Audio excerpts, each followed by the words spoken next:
Okay. Hi, everybody. Welcome to the PyTorch hands-on workshop, Dinosaur Bone Hunting with Intel AI. So glad to have you all with us today.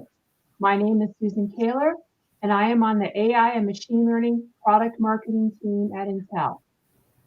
In this workshop, you will learn how to build an AI bone hunting tool based on PyTorch and the AI tools from Intel to create a bone likelihood map to help guide your next dinosaur hunt if you wish to take up the challenge. Now, this is the first in a series of 3 workshops hosted by PyTorch and Intel that are oriented around the UN Sustainable Development Goals. Today's focus is on goal number 15, life on land, or rather what we can learn from ancient life on land. Watch the PyTorch social media handles for further details on upcoming workshops. Our presenters today are Bob Cheeseborough and Rahul Unikrishnan there. Bob's industry experience is in software development and AI solution engineering for Fortune 100 companies and national laboratories, and he has been doing this for over 3 decades. He is also a hobbyist who has logged over 800 miles, yes, 800 miles, and 1,000 hours in the field finding dinosaur bones. He and his sons discovered an important fossil of the only known crocodilian from the Jurassic in New Mexico. They have also discovered and logged into the museum over 2,000 bone localities and described a new mass bone bed in New Mexico. Rahul brings his extensive experience in applied AI and engineering to mentor early stage AI startups in the Intel Liftoff for Startups program.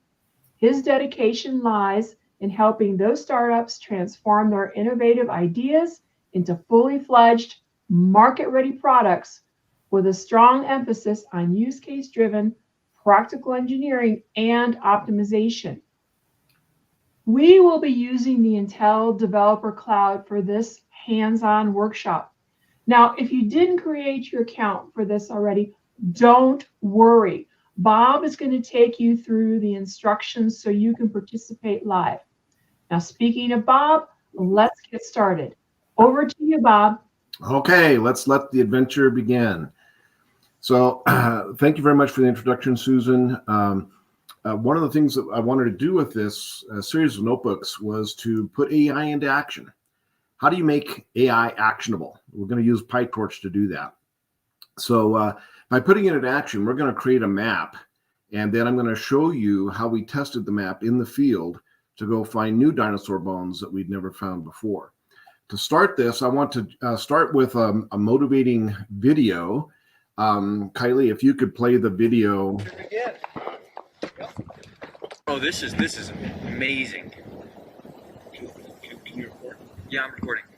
So this is all bone. I don't know. Show me again. So this huge bone, look at this. This comes all the way over to down to here. Yeah. This one, which I hadn't seen initially. Yeah. Okay. This one is the one that pokes through on the other side really big. Yeah. This one's the one that pokes through on the side really small. Yeah. Yeah. Yeah. This is a whole big amount of flowy, circly bone. I was like, well, I can't believe that, Ben. Here, high five again. That was awesome. That was amazing. We were poking around down here. Look at this, guys. Oh man, so there's fragments. This is in situ and this is not. And this is all connected. Yeah, it's all connected. This is all, I didn't realize that. Oh man. Hey, Dad. Bone. But he said it louder than that. We're trying to beat the storm. Look at that. Wow, let's ride that one. Good job. Good job. We walked right past it. Wow. Wow, that's a big one. Look at the socket. This is a socket. This is amazing. I couldn't even say anything when I turned around. I was just like, exactly. That's the shape. Look at this. This is solid bone. I didn't see the serrations. It's just like, yeah, I think this has got it. This is probably part of the Diplodocus, I bet. Floats. 3 pieces. Yeah. That is awesome. That's a great. definitive tooth, Great. though, I think. Yeah. Nice. Yeah, that's awesome. Awesome, That is awesome, so awesome. exciting. Yeah. What is that? Nice. That's So I don't. scapular or rib or something. Yes. Scapular top of a rib. That's Yeah. in such clean condition. Isn't that great? Yeah. That's directly in the salt wash, no question about it. Yeah, exactly. So Yeah. clean. Wow.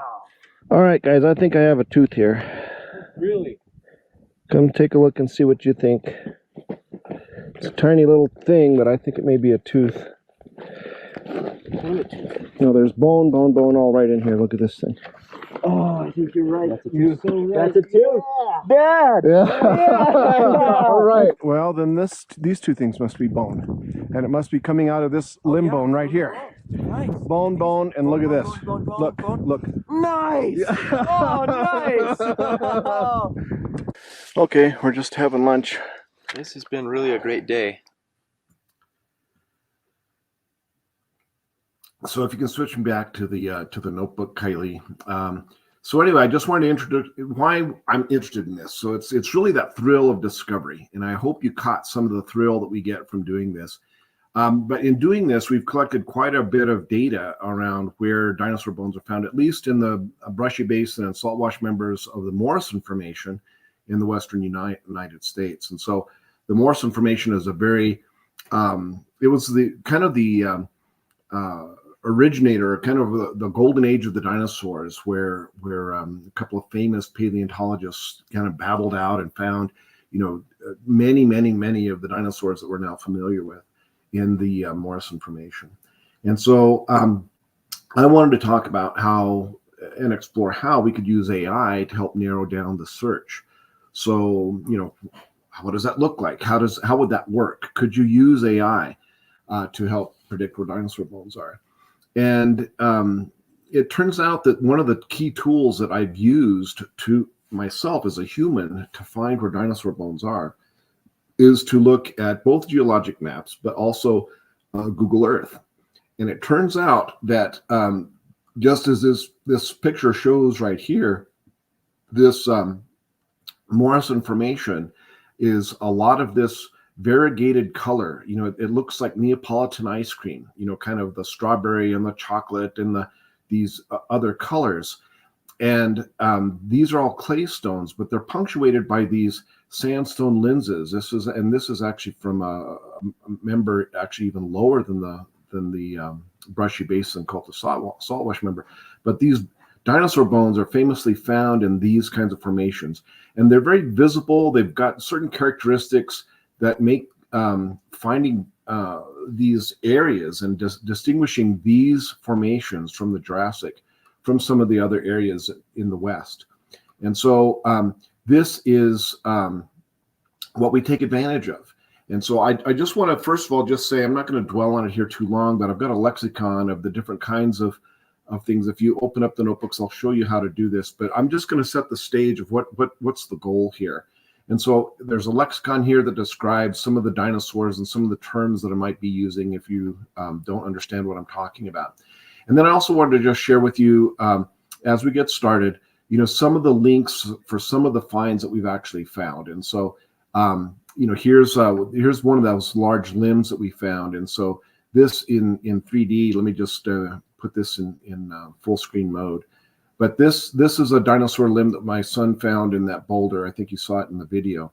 And so it's got it's not in pristine condition, but it's a nice large sauropod limb. A sauropod is one of those long-necked dinosaurs. And so this would probably be a Diplodocus or a Apatosaurus, something along those lines. This is an Allosaurus claw that we found. And part of the reason that I'm sharing this with you is I just want to say that we're not just finding rocks and calling them dinosaur bones. These are actual dinosaur bones. And so this is what informed the AI models.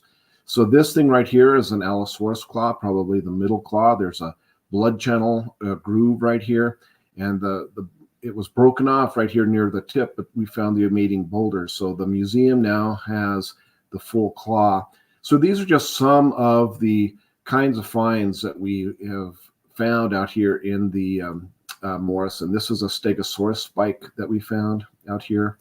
And as far as I know, we're the only ones that have found a Stegosaurus in New Mexico. So there are other ones. I'm not going to belabor it, but if you want to take a look at some of the finds, you can play with these. You can just click on these links and you can spin and adjust with your scroll wheel and whatever. This is a sheared scapula. There's actually in 2 pieces where a boulder sheared, and some ribs. This is a nice rib, and so you can explore some of the finds that we've made here. But this is an Allosaurus pelvis apparently, and so various bones that we found. So I want to describe a little bit about why this works, and to set the stage here for why we want to do this with AI. I'm going to give you kind of a little training and then a little quiz, and this could be very tricky.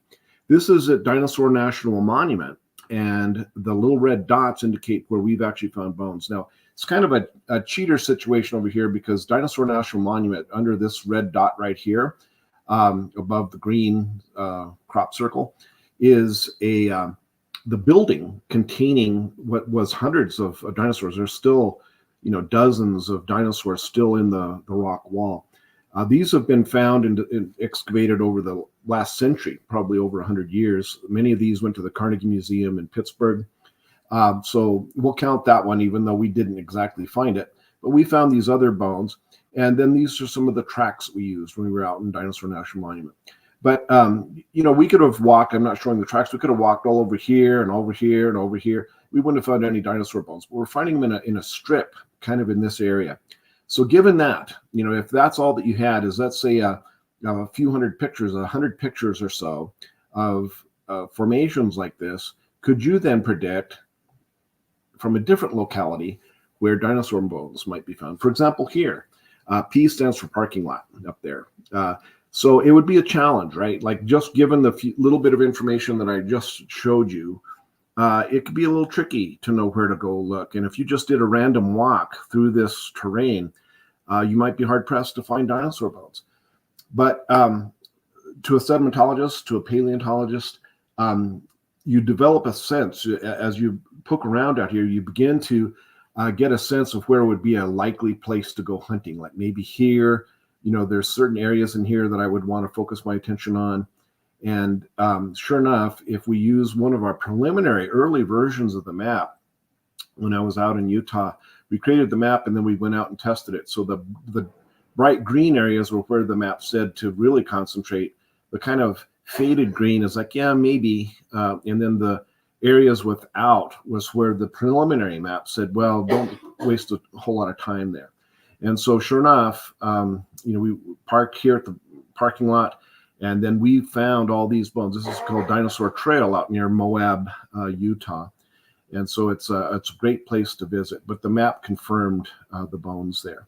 Now, since then, the maps that we're creating are heat maps that look like this. And so I'm going to walk through how we generate these and where it comes from. But the reason this works is not because we're seeing the bones from the air. We're using aerial photos, but you're not seeing the bones. What you're seeing is the depositional environments. And how do you know that what we're finding is bone? The things I showed you there. Well, bones have a certain structure, and even bones from the modern day, bones from dinosaurs back in the day, have commonalities. There's common features.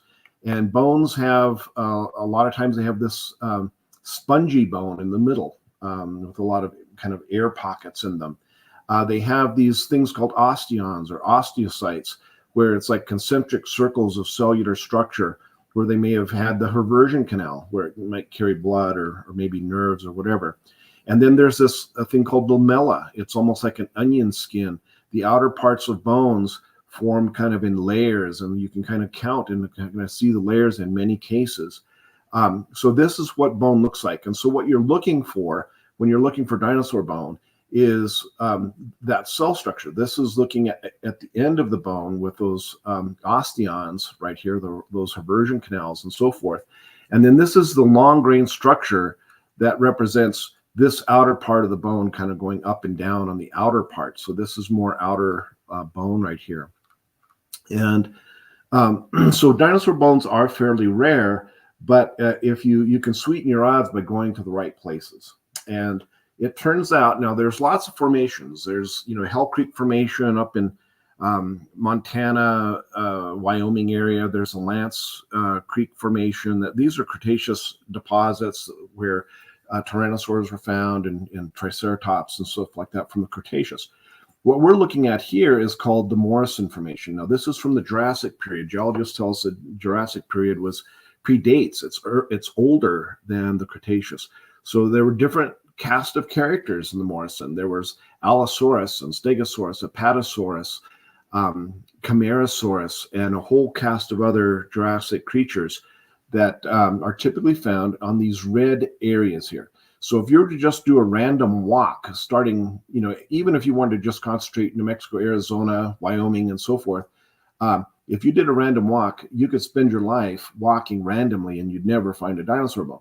But if you concentrate in these red areas, your odds go a lot higher. Well, even within those red areas, there's better places to look and not as good of places to look. And so we're not looking for bones, we're looking for the depositional environments. And now this is a typical brushy basin. Brushy basin is probably the most famous dinosaur bone-bearing formation out there. And it's one of the formations within the Morrison itself. It's the brushy basin member. And so it's characterized by these variegated colors, kind of like Neapolitan ice cream, the reds and grays and greens, olives. And then there's these sandstone lenses that are just thin, maybe up to 10 feet, 15 feet thick, sometimes just 1 or 2 feet thick. And then what happens is, like Neapolitan ice cream, these claystone soils are very soft. And when they erode, they allow, just like ice cream, if you had ice cream, Neapolitan ice cream with a cake on top, birthday cake, as the ice cream would melt, it wouldn't provide the structural stability for the cake on top, and the cake would break away in blocks. And that's very similar to what happens out here in the West. The claystones erode, and then the support structure for the sandstone can't withstand the stresses anymore, and the sandstone breaks off in these signature blocks. And so when you start to see these kind of patterns, these blocky rocks with this variegated colors, these reds and grays and greens and purples, you begin to say, I think that's probably the brushy basin. And so this is what the brushy basin looks like from an aerial photo perspective. And so again, you see these variegated colors. So you can actually see it from the air. Now, we're not looking at the bones. We're looking at where the bones are deposited. These bones were deposited in these claystones are typically like marshy areas, muddy, marshy areas. And then the sandstone were typically rivers that filled with sand or whatnot. And so you're just going where the odds are highest to find dinosaur bones. And so that's the theory. And so what we did is I've got over 2,000 locations that we found dinosaur bones here in the Brushy Basin and Salt Wash Morrison Formation in New Mexico. So we take the aerial photos of those areas where I know that there's bone, and then we encode them, and then we score them. We train an AI model to learn what a bone type photograph looks like versus not a photograph of the bone, but of the depositional environment. And so then this is like a preliminary map where it says in green, here's areas where it may search. And you'll notice the Dinosaur National Monument was circled down here with predicted bone. It also mispredicted some things. Over here, this is more of a Permian and Triassic regions. There were no dinosaurs during the Permian, and then there were other creatures, but they're just not as nearly as likely to find bone over here. So I'd say that's a mispredict, and probably some of this too, but it did a good job here. This is one of our early maps. And so it begins to say that you can start to train an AI to detect these patterns of the Brushy Basin, for example. Here's just an example of that building. So this is where the model predicted that dinosaur bones would be. And here's that building. Within the building is this many dinosaurs. In this case, it's a Camarasaurus skull. But there's lots of other species represented within that building. And then just a few things about some of the stuff that we've discovered here in New Mexico, just to give you a sense of, we're not just completely random people telling you about this. Like, we have a little bit of a knowledge. I'm not a professional paleontologist by any stretch. I'm an amateur hobbyist, but we found a lot of bones. And here's some of the stuff. There's a short little TV segment on a news thing about the crocodile that we found and so forth. So that's kind of the background. I'm going to start showing you how to register for the Intel Developer Cloud to get started. I just wanted to indicate initially why we do what we do and why this works in theory. Like, what are we looking for? We're looking for depositional environments, and those depositional environments have signature looks to them, even from the air. And so at the very outset, I just want to let you guys know, let's just level set. Everything I'm going to talk about right here, you can do over the weekend. You can do it in a month. You don't have to do it live. Okay. If you have any trouble, both Rahul and Roberto are online to help you troubleshoot any issues. But don't sweat it. The code is always here. It's in GitHub. You can, and I'll show you the instructions to get the code. The developer environment that we're using is Intel Developer Cloud. And it's not going away. You can sign in and create an account, and you can do this anytime you want. The video here will be available on YouTube basically right away. So you can always do this at your leisure, and you can reach out to me on my email if you have questions, if you really get stuck. So don't worry about it. If you get behind, don't worry. Okay, just enjoy the ride, and then you can go back and play at your leisure. What we're going to do is I'm going to have you go to cloud.intel.com. Now, I posted that in the comments earlier. So it's cloud.intel.com. And I want you to go ahead and register if you haven't already, or otherwise sign in. Now, I've already registered. So when you do register and after that you log in, you will get an interface that looks something like this. And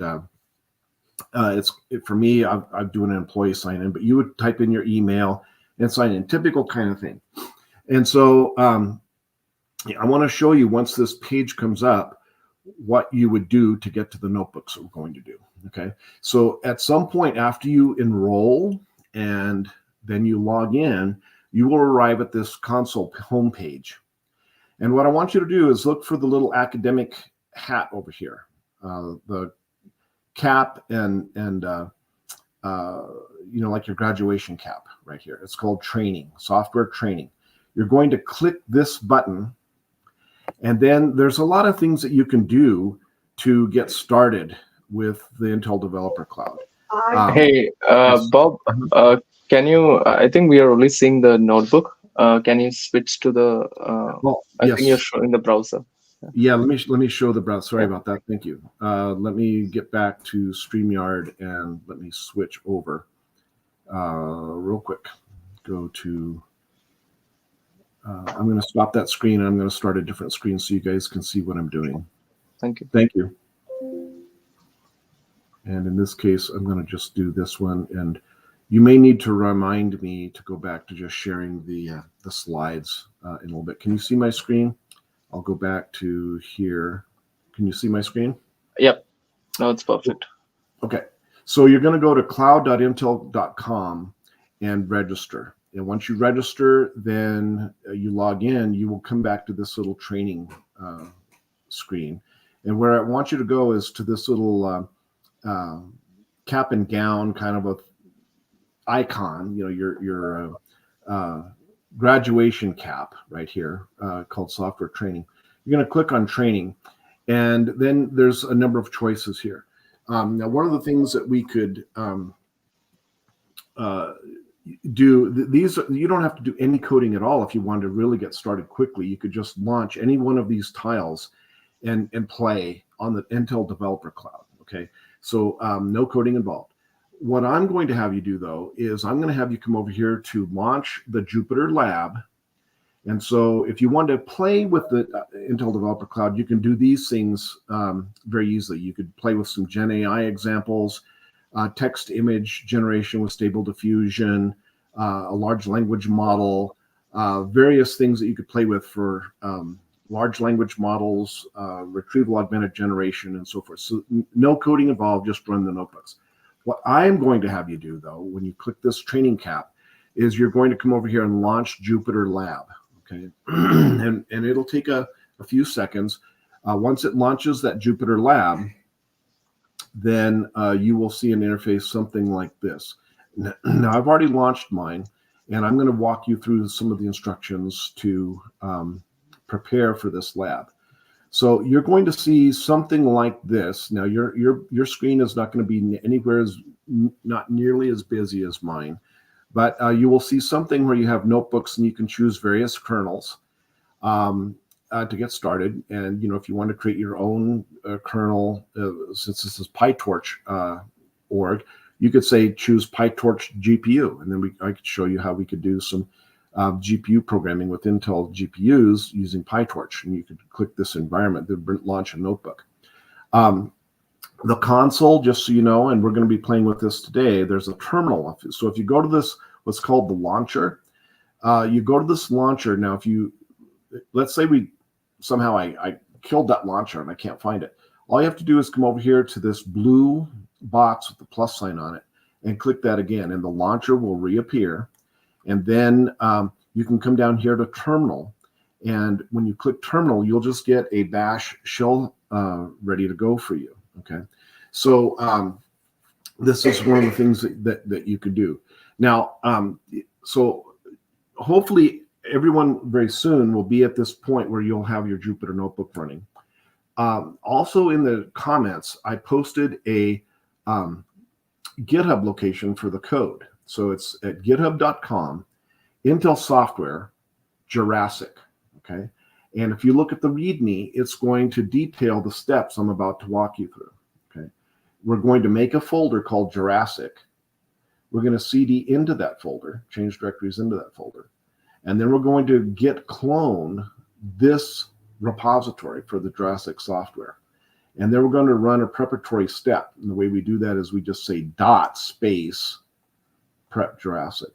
Now, if you get behind, don't worry. This is being caught on video. And so you'll be able to rewatch this and play it back and take your time, play on the IDC. You can do all these things in slower time. But I just wanted to point you to this location. So it's at github.com/Intel Software/Jurassic. And also, by the way, this is also where at the end of this course, if you could just click on this QR code or scan it and just fill out a short survey, we would really appreciate that. So this is how we're going to get started. Now let me get back to the developer cloud, and I'm going to show you what to do here. So we go to the GitHub location, and I'm going to go up to the green box, and I'm going to copy this URL to my clipboard. So I just come up here to code, and I'm just going to say copy to the URL to the clipboard. Notice that I'm under the HTTPS tab here. So there's HTTPS, SSH, GitHub CLI. I'm under the HTTPS, and I'm just going to copy this. And then I'm going to go back to my terminal, and I'm just going to follow the steps that I told you on the README. So let me just take a look and see if I actually have a Jurassic. Okay, great. So let me just make dir Jurassic. It's 1 R, 2 S's. Okay. And then I'm going to CD into Jurassic. And now I'm going to say git clone and that URL. Now this is going to take a minute or two to download the code and put it onto the Intel Developer Cloud. But once it's here, we have one preparatory step that we need to run. And please feel free to post to the comments if you've got any issues. Roberto and Rahul will help try to troubleshoot those for you if you're having trouble. Also, please let us know in the comments if you've successfully registered and enrolled. Like, are you at least where you can get to the notebooks? Just let us know your status there, and we'd like to kind of just keep track of where everybody is in aggregate. Okay, so I'm done now with my git clone. So what that has done is it's now created a folder for me called Jurassic. So it's a full subfolder of Jurassic called Jurassic. So I'm going to CD into the Jurassic folder. And if I do an ls, I see that it gave me all this code. The first thing I need to do is I'm going to do /space prep jurassic.sh. What this is going to do is it's going to copy the data, the aerial photos that we need, and it's going to do some preliminary installation of some extra pieces of software that we need. And so it's done. So now what we can do, there should be over here a new folder. This is called the navigation pane. If you click this little folder looking icon, you can toggle it back and forth so that you can either see the terminal or your notebook, or you can see this folder structure. I prefer to leave this open. I prefer to leave my folders open, and I tend to navigate this way rather than through the terminal. Once I've done this prep Jurassic thing, I probably won't be using this terminal much anymore. But I've created a new folder called Jurassic. It has Jurassic in it, and now you'll see these notebooks. And what I was just walking you through was notebook 1, which really there's no code involved. It's just giving you the theory of why, how we find dinosaurs using depositional environments and giving you some background. What we're going to do now is I'm going to jump to, since we've already acquired images, I've given them to you, that was part of our prep step. We're just going to jump into the introduction notebook, and let's just talk through this briefly. So this is the way that we've taken these images. We just basically assign a 0. I forget what, I think 0 was non-bone and 1 was bone. Now, in fairness, what I did, I got nervous about giving aerial photos of bone finds that we've actually found, and that it was creating really good models. But I didn't want to necessarily share that with the broader world because some people will abuse that kind of knowledge. But what I've done is the next best thing. What I did here is I went and I grabbed where I would go and where my sons and we've built this internal gyroscope that tells us pretty successfully where we might find bone. And so I went to some areas both in New Mexico and in Utah, and I said, this was where we would hunt. Like, this is where we would hunt. And we took pictures of that. So I don't have definitive knowledge that there were bones here, but odds are suspicions they were. So it's basically Morrison, not Morrison, or Brushy Basin, not Brushy Basin, if you want to think of it that way. So we have, and I forget which one is 0 and which one's 1 right now, but let's say 0 is not Brushy Basin or not bone, and 1 is Brushy Basin or bone. And depends on how you want to do this. What you would do as just getting started, you would start here with the Brushy Basin, not Brushy Basin. And then you would go out in the field after you created this map, you would go out and you start to look, and you're going to find bones, okay? And then you could come back and you would say, okay, now we found bones here, but we didn't find bones here. And then you could create your own maps, more and more detailed as you iterate through this process. Bear in mind that bias comes into play here. Some paleontologists, for example, like here in New Mexico, our largest and most well-known mass bone bed find is called the Peterson Quarry. Well, it happens to be in these claystone kind of areas, a little bit of sandstone there, but it's easy to get to. There's a road right up to it, and so it's been excavated. But a lot of these bones that were intact and articulated, meaning that there were bones that were next to other dinosaur bones, are kind of connected, like several limbs together, or vertebrae with the ribs attached. That would be articulated. So they found these articulated specimens in these claystones. Where we tend to find bones, we do find them there in those claystones, but we find a lot of bones in those sandstone lenses. And so they're high energy river deposits, maybe floodplains, maybe flood deposits from a river where the river rages. And you can tell in the modern day by looking at these large clasts, or like pebbles and sand grains, just a wide variety of boulders, softball sized boulders, all the way down to small stuff. Well, that means there was a lot of energy in that river. And so it tends to collect the bones, but it can tend to rip any kind of articulation, the joining of bones apart. And so you find more isolated bones, maybe a bone of an Allosaurus here, maybe a bone of a Stegosaurus there, maybe a vertebra of, a Camarasaurus here and there. So they would be disjointed. And so paleontologists a lot of times aren't as interested in that, because you've lost a lot of the context of that dinosaur's life because it was just washed down and buried, as an assemblage, or, like a random collection of bones. So where paleontologists will tend to look is a lot of times in those clay stones where life was more still, and when the dinosaur died, it got buried in sediments, and there's a higher chance that you find the full context, the full articulation of those bones. And so what we've done, since we've collected every data point, whether we found them in boulders, in sandstone boulders with those large pebbly things, high energy river deposits, or even in the more sedate sediments. And so what we would predict is maybe different than what you may expect, if other people trained it, because ours is biased a little bit more towards those sandstones because we found a lot of bones there. And those tend to be areas that many paleontologists will ignore. So anyway, we put these in the folders. We have a training set. I don't know if it's popping up. Bob, you would like to mention that the bones are protected and the legalities of it. Yes. So and are you seeing my screen too, by the way, Rahul? Yeah, I'm seeing the notebook, the test train. Okay, great, awesome. Okay, so I just wanted to mention the bones that we've been finding are all found on federal land. Okay, they're in wilderness areas. We cannot collect them. You can't collect them. The crocodilian that we did find, we reported it to the New Mexico Museum of Natural History. They contacted the governing authority, which was the Bureau of Land Management, a regional paleontologist. He had to contact the state geologist. There was an army of people that had to go out with us when we excavated that crocodilian.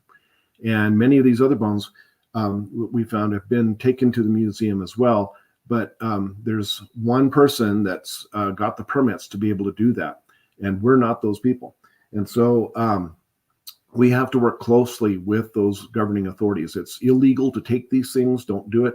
The reason that you may find dinosaur bones in a rock shop or whatever is that on private lands, dinosaur bones are under the authority of that private landowner. And so if they wish to sell fragments and whatever they want to do, if they have it's very rare to find an articulated dinosaur, but they have their right. That's part of their private land. And so you can find dinosaur bones and fossils in rock shops. And it can be very handy if you've never seen a dinosaur bone up close to look at it and look at those patterns. But we just want to really encourage you, if you find dinosaur bones, contact a museum, contact your university, and let them know about it. But don't collect them. Take pictures, take videos, enjoy the thrill of discovery, just like my sons and I. Enjoy the adventure, but don't take them. Leave them for that scientific discovery, okay? And so this is, I'm going to kind of turn it over to you, Rahul, to kind of talk through some of the code. Just so you guys know from the PyTorch.org folks, really the genesis of this model was the tutorial from PyTorch. There's a very great tutorial for binary classification using various convolutional neural networks called the, it allows you to play with ResNet and BGG, several different common CNN models. And the tutorial, it based its data off what's called the Hymenoptera data set. The Hymenoptera data set is the classification that says it's either a bee or an ant. And so basically you take that same model, it's the same folder structure, and you have a train and a validation set in 2 or 3 classes. You can put as many classes as you want. We've only got binary 0 and 1 right now. And so in that example, you just download that from the PyTorch.org, and you just swap out the data, plug in your classes, plug in your images. Instead of bees and ants, you plug in bones and not bones, and you could run that, and it works well. But Rahul optimized this, and so he made it more of a class-based, object-oriented approach. He also applied our Intel extensions for PyTorch, which allows us to access the Intel 1100 series data center GPUs. We are also running this on the Intel 4th generation scalable Xeon processors as well. But in this particular example, we're going to be running against the Intel GPU. And so we need this extension to PyTorch called the Intel extension for PyTorch, which allows you to access that GPU. So with that, I'll turn it over to Rahul to kind of go through the code, and I'll just scroll down and you tell me to, Rahul. Thank you, Bob. And like Bob said, right, let me give you some context. So Intel has been one of the major contributors to PyTorch community, the source code, for a long time. And the most of our work, maybe till a year back, was on making sure all PyTorch workloads running on x86 architectures. That means Intel's data center CPUs, like the Xeon 4th Gen, the latest CPU that you'd be running the code on. Your desktops, your laptops, or any other x86 based platforms. All the optimizations and functionalities that's required to make sure that PyTorch runs really well and it's really optimized for those platforms. Now we have an Intel extensions for PyTorch. That's where we add the latest optimizations first. So it could even be if you're using a CPU-based system and you want the latest and greatest to get the maximum performance from there, you can use extensions. And the other part that Bob mentioned is where to use the Intel GPUs, right now we are going the extensions route. So after you import PyTorch, the only thing that you have to do is to make sure the GPU namespace is available. For example, when you do torch dot, you'd get a new XPU namespace similar to CPU there. That's for our data center GPUs. Eventually, we plan to upstream this as well to the mainline PyTorch. So PyTorch Intel extensions will still exist, where, like I said, the optimizations when and where we see it, we can easily add it with a slight delay. It would eventually go to the mainline PyTorch. So that's a really good example, a good call, because we've upstreamed so much of our optimizations to the stock version of PyTorch, to do a lot of matrix manipulation and a lot of the things that are built in as built-in functions for PyTorch are optimized for doing vectorization and so forth under the hood. Yep, almost all architectures that you're running on right now. When I say architectures, CPUs and GPUs, one of the accelerations that PyTorch heavily relies is called 1DNN neural network accelerator. So when you do a pip install PyTorch to any platform, you're automatically getting all those accelerations by default. So any example, when you want to run and use Intel GPUs or to get the best performance on a CPU, import Torch and also import Intel extensions for PyTorch as IPEX, and we'll show you where you can do further optimizations. It's like one-line code addition, but later when we go, I'll show you the example. Yeah. Maybe we can go ahead. Bob, anything? Yep, and just wanted to show you that we're using version 2 of PyTorch and version 2 of IPEX. So the Intel extension for PyTorch needs to have the commensurate same version, right, essentially down to the 2.0 dot level as the Torch version that you're using. Yeah, it's an important concept. And the life cycle, do you want to go through the life cycle sure. quickly? Yeah. So we've all seen these life cycles of an AI project, but one that tends to be overlooked is this model optimization. So I'm going to start through here, and really this is part of the project that we're doing here, and I've already loosely articulated some of what that means. Let's say we start with data collection. You collect your GPS data, you go out and you find the dinosaur bones based on a map that you use even today that you create. So you go out and you find some dinosaur bones. You collect those GPS coordinates, and then you go find the aerial photos for where you found the bones, because you want to sweeten the model, fine tune it, make it better. Well, then you do some data processing on that. So you want to make sure that the levels of the colors and whatever are consistent and things like that. And then you can do some analysis to see if there's any clustering or you're vetting the data to make sure, that's a silly image, it has some artifact in it. Let's get rid of it. It was super cloudy that day when the plane flew or whatever. Let's get rid of that one. And then you go through the model training, which is this notebook right here. And then you test and evaluate that model, see how well it's done. But one of the things that people tend to forget and is part of this life cycle is the model optimization. And part of this is all around the compression of those models. So, it's one thing to have a nice big fat model sitting on a data center somewhere and it works pretty well. And but wouldn't it be nice to optimize it, to compress it so that you can then run it maybe even on a cell phone, whatever, on your laptop or whatever. Maybe you've trained it on a data center and you want to run it on a smaller form factor. So that model optimization and doing that compression is one of the things that we could do with the iPixel.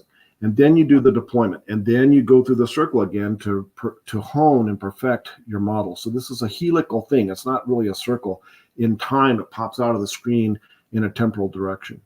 So anyway, that's about it. Sort of like a continuous optimization. And specifically here, we are doing fine tuning. We are basically, I'm sure some of you are already familiar with it. So we take a traditional model, like a classification model, like ResNet.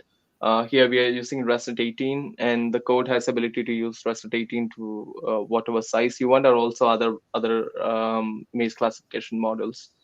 You can easily select any of them. And we just change the output layer to have a binary classification. ResNet, we know it's not a binary classifier. And also we do some initializations so that training is much faster. And we use some optimization that's specifically available through IPEX to make sure everything runs well. So for the folks who really don't know how this would work, how does using an existing model and doing a binary classification works is that ResNet 50 layers, ResNet 18 roughly 18 layers.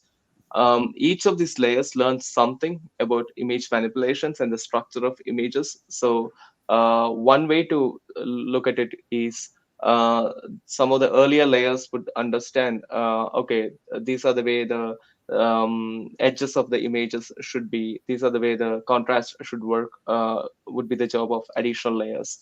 And by the time you get to the penultimate layer, you have a really rich features that's extracted from the input, which is basically an image. And those extracted features could be is directly fed to a basically logistic classifier. And the classifier can really work because it's a very rich feature extractions that we are doing. And that's why we can train models like this in under 10 minutes. Yeah, and to add to that too, by the way, and you basically mentioned, but I don't want to emphasize it. I'm using ResNet 18 right here. Now, ResNet 18, the pre-trained version of it, was never trained. It was trained on ImageNet. There's never an ImageNet anywhere. No part of ImageNet are you going to find an aerial photo. Okay, so you may find cats, you may find dogs, you may find a giraffe, you may find a car, a pedestrian, whatever. You're never, ever going to find a satellite image in the ImageNet database. So the pre-trained model does not have that kind of information. So many of you may feel like, well, then, I have to train from scratch. We did not train from scratch here. We did the fine tuning. So all that what Rahul just laid out, it is sufficient. When you fine tune those layers, we don't have to start from random values in the weights and biases. We start from the pre-trained one that came from ResNet. And even within just a few iterations, we can get this model really humming. Yep, thank you, Bob. And that's one of the important things that, right, you need to recognize. Almost there's a real rich library of models out there for image recognition, segmentation, language models, and things like that. And the examples that we show or in the PyTorch ecosystem, it would be tailored to a particular segment, but that doesn't mean that you cannot apply that same techniques for something completely different.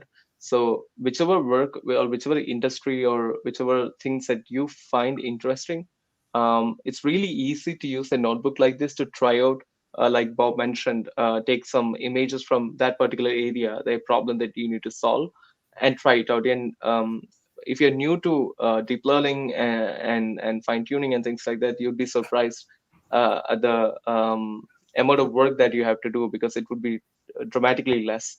In fact, to that point, we took this exact same model after we trained it for dinosaurs.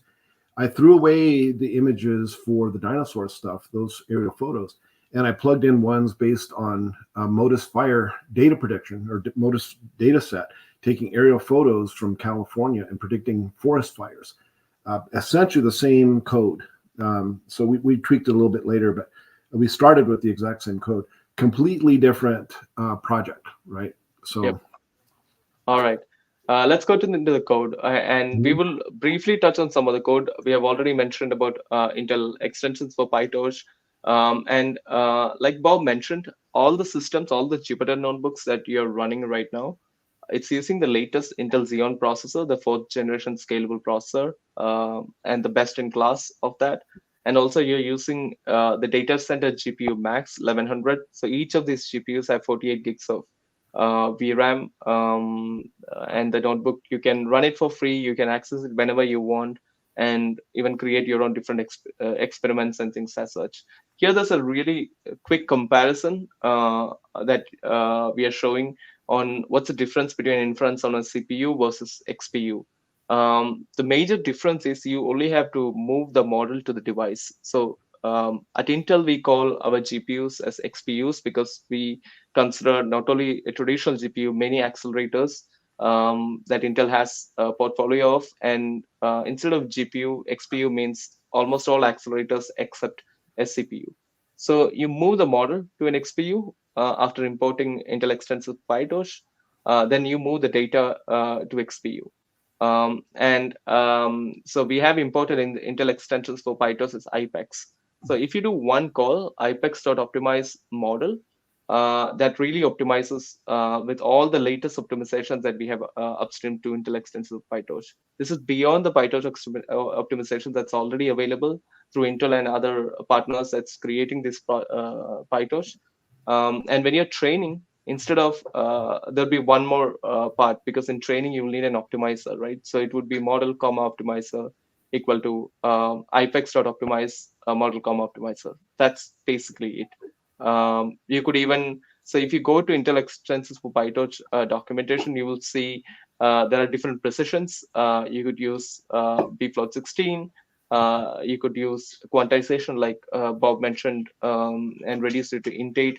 So these are really interesting aspects that this one library provides you all the way from training to deployment. Let's go to the next section. Yep. So generally the seed function, the utility function, we are seeding everything. We are setting the environment variables to be really optimized. So the KMP, affinity, OMP, num threads, and things like that is to make sure that a couple of Python threads that's running your compute, running your matrix math, there isn't conflict, and they really use the hardware optimally, where the threads are laid down after one by one. So each core is assigned to a worker thread, and it's just it goes from 0 to 56 here. And so not 0 to 56. So you have a 2-socket machine in the Jupyter in the IDC environment, Intel Developer Cloud. So you get 56 into 2 cores. That's basically what it is, and that gives you the best performance. Then we do some sort of transformations. Maybe Bob, do you want to talk about why just we chose? Real quick on the transform. Yeah. This is called augmentation, and so this is what allows us to take, say 100 images or 50 images or 200 images, and turn them effectively into 1,000 or more images. It's because we're able to take the same image and flip it or rotate it or do color manipulations or do blurring or do various optimizations. But for this particular project, and this is why part of why I want to go through the theory, there's certain augmentations that you can do to images that make sense, and there's certain ones that do not make sense. So if you took a sedimentologist out to the field, and maybe you've got him in an airplane flying over the brushy basin, and you fly him from the north to the south, or you fly him from the east to the west, effectively rotating the image that he sees, that sedimentologist is not going to be confused. He would know that that's brushy basin. If you made it super blurry, if you put goggles on him that made it blurry, he would have a difficult time. Okay, take the same person, you put rose-colored glasses on him, he may have a little bit more trouble determining whether that's brushy basin or not, because you're taking away key information. So there's certain information that you can use to augment, flipping things, changing the geometry, rotation, zooming in slightly, zooming out slightly, maybe 5%. Those are all fair game for transforms. But the color transforms, kind of the blurries, those kind of things, you want to avoid those. And that's all I wanted to say on that one. Thank you, Bob. And that's something that we found out the hard way. Where initially we had a lot of transformations, and we figured the logistic function wasn't really working. Then we figured out, okay, that doesn't make sense. So that's the whole idea of even deep learning, right? It's essentially, if it's something that you can, at least in this case, it's something that you as a human can do. The frameworks and the code really helps you to accelerate it and do it in a much more scalable fashion. So you don't spend a month doing this. The model can do it in 5 minutes, training to deployment. So here we are splitting the data set that we are downloaded into train and validation. Then there are some functions to see the distribution, essentially how a number of classes.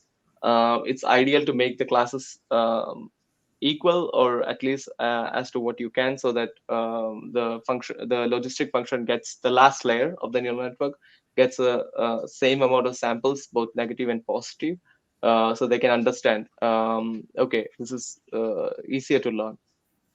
Then there are some utility function to display the images that we downloaded, and this shows some of the images of the training data. And also we do the similar call for the validation data as well below. Yep, and just a quick note on this one. So for those of you playing the game at home, the image on the left is Brushy Basin, and the image on the right is Dakota Sandstone from the Cretaceous. So there you can start to see how this begins to play out. Thank you, Bob. Similar to validation, like you see, we are not doing any sort of transformation for validation, only for the training that we are giving different transformations. This is a Dinosaur bond finder class, and like you can see, there are a couple of different ResNets, and also the default is ResNet 18. And I think if you go down, I'm not sure if we removed it, but yeah, we have a simple and an advanced. The simple is a logistic function. Like you see, if simple is selected by default. We do a savior uniform initialization, and just a linear layer for the final output. That's a more complicated, if you want to call it, last set of layers. So if there are some images that you are finding it hard for the traditional logistic function to cover, you can try out the not simple version. This one right here. Yep. Now, the other thing that we found is that we felt like our I just clicked something with my elbow, sorry. So we found that the, what did I do? Let me do a Control Z. There we go. So we found that our model was overfitting slightly, or quite a bit actually. So we added a dropout layer to help mitigate the overfitting that we were finding. And so these are the fun thing that you can do with this code is that there's a lot of things that we have from best practices added to the solution, and it's written in a way where you can easily change different things.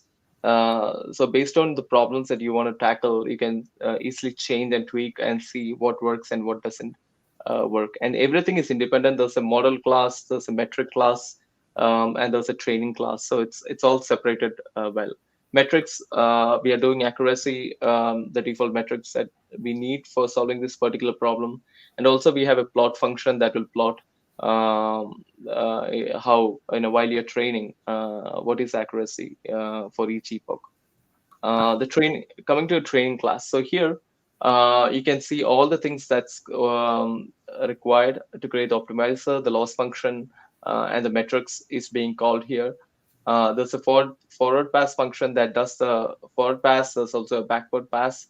And the one function that we have added here for debugging is called train one batch. So this is something that is sort of like a initial test case that you can add to any problem you're trying to solve in deep learning, where you take one batch of your, it could be images, it could be text, and just run it over and over again, trying to train the neural network and make sure it overfits, because you only have one batch and you have a huge network with a lot of parameters, and after a while it needs to overfit. If it doesn't overfit, that gives us an idea there is something wrong in the way either the forward pass is working, or the loss function that we have used, or the backward pass. Essentially, it means that the network is not learning. So this is a quick thing to debug before you run a training for a couple of days, to understand if the network you have built and all the pipelines you have set up works really well. And this has really helped us debugging this whenever It's we a great change. sanity check. Yeah.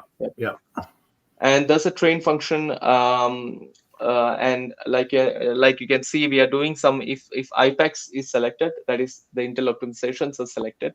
We are doing some of the tweaks to ensure, for example, the channels last for memory, and things like that, to make sure that it works well.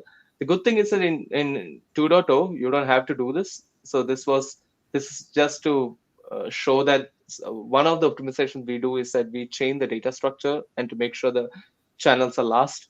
But you don't really have to do this when you're downloading the latest IPEX. You just have to call the IPEX.optimize, and everything is done for you. Let's go to the validate function. So similar, we are doing validate calculation. We do a forward pass. We compare what is the validation accuracy, validation loss, to show you how the model is behaving. So you can see the two IPEX, right? Again, what we are doing is, like I mentioned previously, this is for the training. We have a model and an optimizer that we use for training. So previously you saw in the sample code, when we do inference, we only do IPEX.optimize and just pass in the model. But when you're doing training, what you need is to optimize both the model and optimizer together. So you do an IPEX.optimize model, optimizer, and select the data type. The data type by default we are selecting is float 32, but you can select bfloat 16. Both are accelerated on Intel hardware. You can select float 16 on the GPUs, or TF32 and things like that, based on the problem statement you're trying to solve. Finally, fine tuning is just a wrapper function that calls all these, the metrics, the trainer, the data set. So you just have to call fine tune instead of going through different classes and figure out what you need to change. And so this is your standard kind of training loop. Yeah, it's basically the training loop for us. And now finally we're coming to the training, and maybe Bob, do you want to run the training, or? Yeah, I ran it just a few minutes ago while you were talking, and so it's kind of interesting. We start running through because Rahul had optimized to find a really good learning rate and optimize, the batch size, and to try to get us to the goal quickly.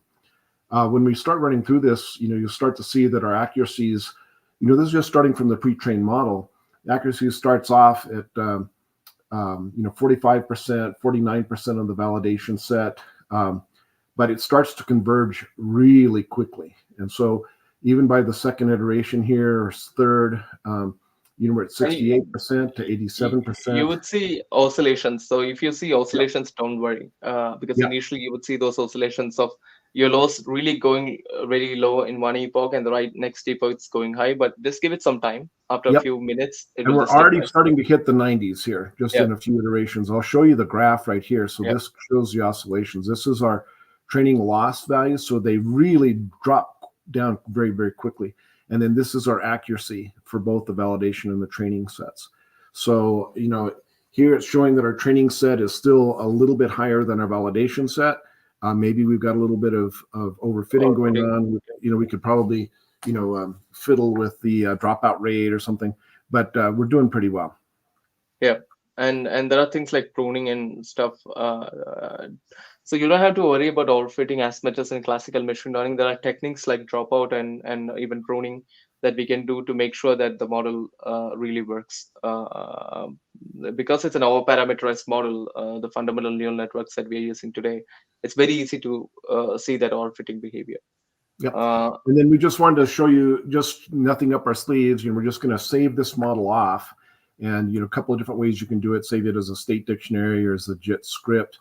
And then, okay, if you saved it, well, then let's just sanity check. Could we load that back, right? And so we do that. Load it back. You can kind of see all the bones and details within the model, of resonate 18, what's the constituent parts of all the resonate 18. And then we wrote some infer functions just so that you could score it, fairly easily. And this is just showing an example of how you can score. So you take some images, and this would be a brushy basin. It said that's not. I said that one is, interestingly. It says that one is, that one, maybe I got these backwards. That's okay, yeah. So not are ones, and is zeros.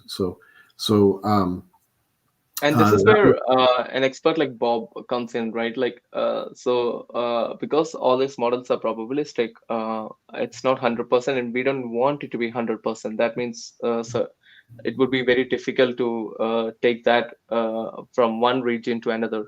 So it's essentially these kind of models is a tool for an expert to quickly validate. If for example 0 is this one, and Bob says, oh, maybe I don't think this is accurate, that is good, because at least he's having a tool to quickly identify, and large amount of work is being done by the neural network. And you touched on something that I think is really critical. And certain machine learning algorithms, like nearest neighbor, different things, you can try these things. I could say I found bones here in New Mexico, and nearest neighbor may work within a few meters of where you found bones, right? Maybe 100 meters, right? If I found bone here at this particular spot, now there's something I'm questioning. Is this a bone or not 100 yards away? Well, maybe it's a good probability. But if I'm over near the coast near Oregon, I'm probably not going to find any bones. But the thing is if you're using a traditional machine learning model like that, it's very, very, very, very, very local, right? Down to the size of a football field, basically, right? And that model is not going to extrapolate to any place else in the world. But when you convert it using your knowledge as a subject matter expert to saying, well, what is common about these areas? Can you detect it as a human, maybe just by the look of it from the air? Now, all of a sudden, this model is transportable. And the first models that we did that were really, really good based on the bone finds I found in New Mexico, our test set was Utah. It's hundreds and hundreds of miles away, but it's the same formation. And so this model then, by not using traditional machine learning, but going through deep learning using PyTorch, we're able to upscale this model, pick it up and move it over. We could actually detect, and I detected some likely areas in Pombal, Spain, even though that's not the Morrison. There were certain signatures that kind of gave away, and the model, for whatever reason, did say, hey, I think you might find something here. So it's not a perfect model, but this does let you extrapolate up and out to other regions. This has implications for like the fire prediction stuff.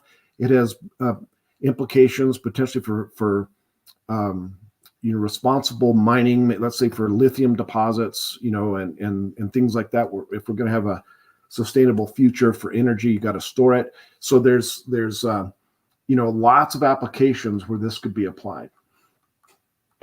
So that's the training. Now we're going to kind of quickly go through how we create the map. So once we have a model, then what we want to do is we want to take the model and create a map like this, right? This is a heat map. And so I'm not going to go through all the little bits of the code. Effectively, we're just calling that inference function that Rahul showed you. And I just want to camp on a couple of ideas here. The way we're going to create that kind of pretty map like this is we're going to start with a crude map like this. And so you'll see that what we do is we take these images and we cut them into tiles. And these tiles are maybe 2x4 by 2x4 images. Now I can score each of those tiles. The model is designed to be trained on something this size, right? Now this is one of those things you have to experiment with as a subject matter expert. If I zoom in too much and I come right down to a specific boulder and I took an aerial photo of just that, that's great. I get lots of resolution and lots of visibility, but I lose that context. Even me as a human, if you plump me in the middle of the Kirtland-Fruitland Formation, staring at some claystone, I'm not going to know what formation I'm in until I can look up and look around, right? If I'm just looking at the ground, I can't tell one claystone from another. It's the context around it, right? And so like when we're in the Menifee Formation and we're looking at claystones, they look just like the claystones in the Jurassic. But the context of the other sandstones and the other members and the other things that are around it tend to give it away of where you might be, right? And so you don't want to zoom in too much because you need context information. But if you zoom out too far, you don't get enough detailed. I can't see those boulder patterns. I can't see the variegated colors as well. And so there's a sweet spot that you have to play with here to find what level of zoom. But then you take these images, and these little tiles are like the size of your fingernail, up here. And so what you do to create the map is you put your fingernail, this little tile, all the way to the upper left, and you score it, okay? And then you keep track of that score, and you say every pixel in that little tile gets a score, an initial score. And then you move that just 2 or 3 pixels or 32 pixels to the right, and you score all those pixels. So we're throwing away we're not going to be scoring anymore some of the pixels on the far left. We're going to be adding a few pixels on the far right, but then we're going to be rescoring some of those pixels in the middle, right? And so what we do is we create a sum of all the pixels, the scores for every single tile. As we move a tile across the screen, every pixel gets multiple score times, right? Sometimes it was 1, sometimes it was a 0, but overall, it gets scored, especially those images anywhere near the middle, away from the edge, they get scored a few thousand times, right? And so as you move the tiles around, you generate an average, a mean score for every single pixel. And if you plot those mean scores, you wind up with this kind of a picture, right? And so really all this code is doing is exactly that. We're taking the model, we're going to load it, we're going to inference against it. We're defining a few functions for doing the inference and so forth here. Some of these things I've commented out, but we're going to inference against a large image that is saved here, the Dinosaur National Monument image. And then you get a score. And so some of these things I'm doing here, just getting a sample, I'm just sanity checking that, did I get a valid image, right? I'm just checking it out. So we evaluate these things, and then down about here, we're going to take that large image and we're going to dice it up into those little tiles, and we're going to move the tiles around, scoring over and over and over for every tile, and we're going to sum those up. Now this took me 2 minutes to run, but and this is based on a step size of 32. So I'm scooting to the left or scooting to the right 32 pixels at a time, and then when I scoot down a row, I scoot down 32 pixels at a time. So out of a 224 by 224 image, I'm moving 32 pixels at a time. So it takes a while to even get through, just what would be one tile's worth. But and I can make this a more precise map by setting this down to a value of 2 or 4 or 1. I'm choosing multiples, the least common multiples, basically, or greatest common divisors, really, of 2 to 4, which are these numbers right here. And so I can make this thing more precise or quick, depending on which way I want to go. And 32 is a good compromise. If you want a more detailed map, you could plug in 4, and it may take several minutes to generate. This is what you would do if you used a matplotlib bilinear interpolation map of that buffer. That buffer contains those mean scores, basically, that I'm showing. And so this gives you a heat map that we could use and overlay that on top of a USGS topo or an aerial photo, whatever you want. And this is just a different heat map approach where I could control the colors a little bit better, and that's how I generated this map. So this is how you generate the maps. Now, does this stuff work in theory, right? So let me just share with you right now. This is one of the preliminary maps before we did the fancy buffering heat map approach. We were just taking the tiles and scoring them. The orange track right here is our tracks. Now, this turns out to be in Utah Raptor State Park in Utah near Moab. But we found a lot of these bones before actually it became Utah Raptor State Park. So we just found some of these things. We used AI to find them. And these red dots are the fragments that we found. I'm going to play a little video here. And hopefully I can just play it directly from here and we don't have to switch anything.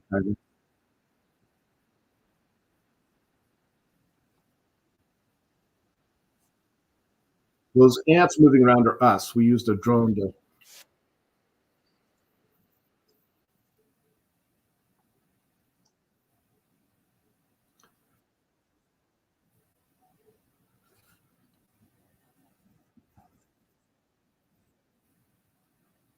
Sorry for the buffering here. Bob, we don't have an audio for this, so maybe you can inline what they're looking at. And Yeah. So let me just pause that. So sorry about the buffering there. I'll actually play it from a different location, and then you'll be able to hear the full audio. Let me just figure out how to do that here real quick. So I'm going to go back to. Yep. And any questions that you may have for us, please ping us in the chat, and we are happy to.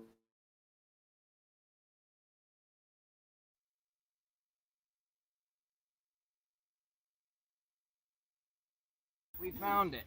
Did you find some bone? That is a nice bone. Not bad. So it's a limb. Yep. Small limb. Outer bone, kind of brown, red. Oh, Curved good around job. there. Good Yeah, you job. can see the core is more spongy and then hard at the exterior. Yeah, that's the perfect cross section there. Awesome. Way to go. AI bone. Great. So the map worked. So Kylie, can you put me back to the notebooks, and I'll put it back on this one here. So this thing worked in theory. We've actually done this twice in Utah. That was in Moab 2 or 3 years ago. I forget when it was. And then AI maps with our track. What happened there? Okay. So, but we also went to the area near Blanding, which is in southern Utah, and so we found some new dinosaur bones there in some brushy basin. But we used the map to help guide us, so we weren't. When we do this on vacation, you know, one of my sons comes down from Salt Lake. My youngest son and I go up from Albuquerque, and we try to converge in some area. We typically don't have a lot of time because travel takes a big hit for us. These states are large and it takes a long time to drive. And so, if you've only got a 3-day weekend, you've got maybe a day to go out look for stuff. And so maybe a day and a half. And so you want to really target quickly where to go look. And so we've used this AI map to do that. And so that was been really great because we started finding some really cool bones in Blanding also. And so anyway, that's the idea. I do want to just ask you to go ahead and fill out the course survey. Just go to this QR code. And we're just here for any questions. Are there any questions either about the sedimentology side, the deposition side, the dinosaur bone side, the coding side, the PyTorch side, whatever side you want to ask? I think we're geared to answer any of those questions.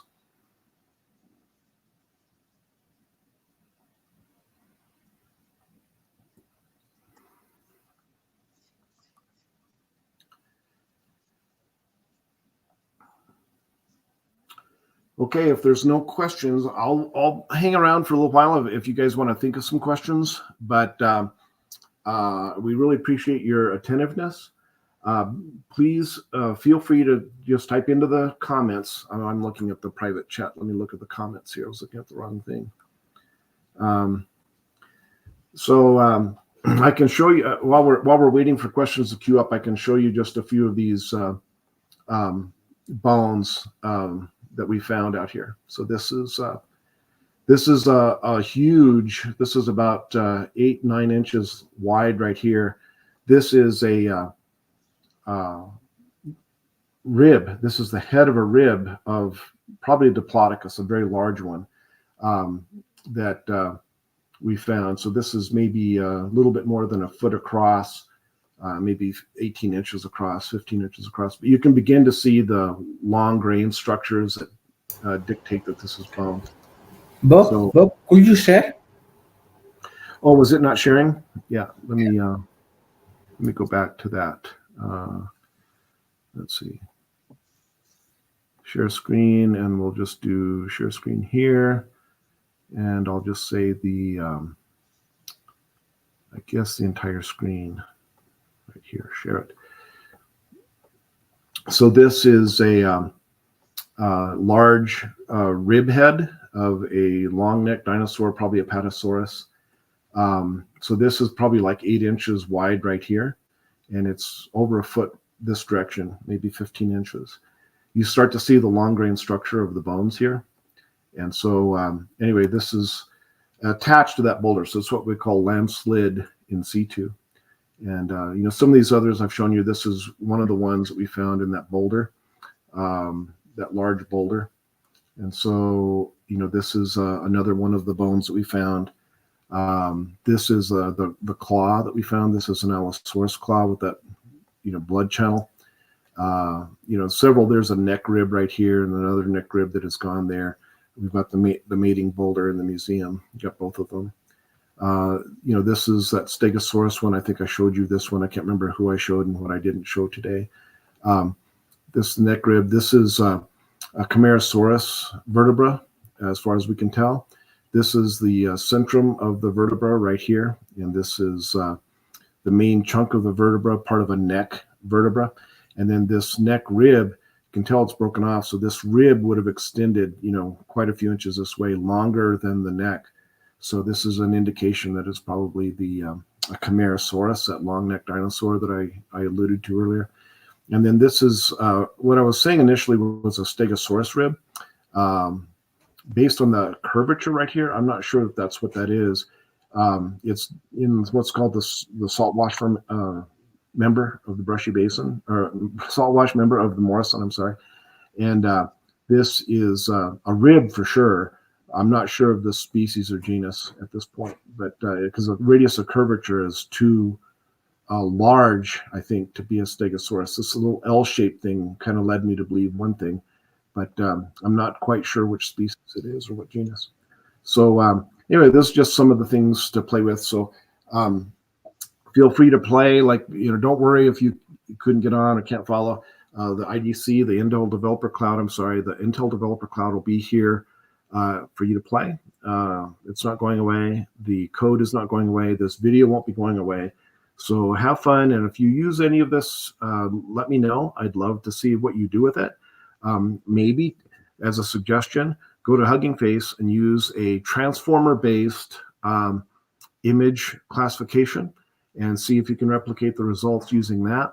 And if you do, please let us know how that goes. I'd love to collaborate with you, or you do it, and let's talk and let's post something together. So anyway, with that, I think we're getting close to being done here. Are there any other questions or any other things we want to cover? I don't think we have any questions. But Susan, is there anything that you're on mute?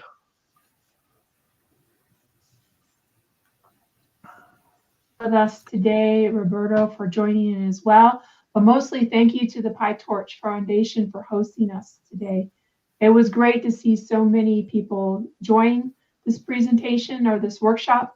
Just a reminder that Bob will be back in a few months to talk about how that ResNet 18 model that he mentioned previously will be fine-tuned, and we can do some transfer learning for wildfire prediction, and that should be in April. Again, thank you very much, PyTorch Foundation. We really appreciate this opportunity to share. Yes, thank you very much. Thank you all. Happy dinosaur hunting, guys.